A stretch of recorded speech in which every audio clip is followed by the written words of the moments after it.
Now, the other story that surfaced during the week was about the Labor Party was already renegotiating the floor price and so on. But isn't this just the way it works, that it's a 3-year fixed price and then they do need to renegotiate in 2015?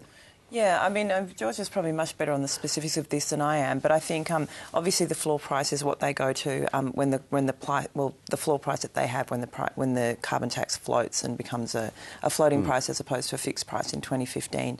I think the electorate is probably not really across the detail of what a floor price is or even when it's going to happen. It's sort of also far in the future, and we don't even know if it will happen because if an Abbott government is elected in the interim, then that complicates things. And I thought because of the way it was being reported, it left an impression the government was already going weak on the policy. That's certainly the way that it was reported in certain media.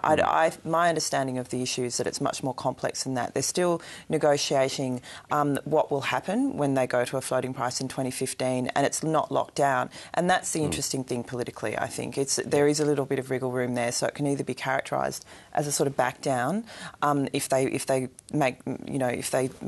do away with the floor price, or it can be characterised as something that maybe they can mess with, particularly if a Kevin Rudd was to be elected leader. It'll be fascinating to see where we are in 2015 and who is the leader at that point. And the other tricky one for the coalition is on compensation. We'll have a listen now to Julie Bishop on that topic.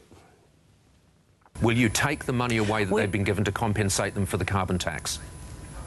If there is no carbon tax, they won't need that compensation, but we will ensure that there are tax cuts and that pensioners get a fair go. But you will take that money away from them?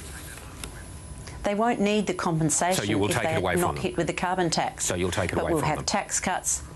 Well, we won't need the compensation for a tax that isn't there. I mean, that's just the con, isn't it? Exactly. It's a difficult one, but I think what Tony Abbott was making fairly clear this morning is there will be tax cuts. It'll be totally unrelated to the carbon tax, whether it's there or it's not. Tax cuts and the pension increases will stay. Yeah, governments don't increase income tax. That's one thing that hasn't happened for the last 20 or 30 years. Yes. But they do have this thing called bracket creep, which increases the revenue that comes from the individual. So how affordable is that? Tax cuts backed up by government spending cuts, which is essentially what Tony Abbott's saying. Good luck with that, because spending to GDP is about 24-25% of GDP. I know that he crows that New Zealanders have gone from 35 to 30. We're still a good 5 percentage points better off than them still.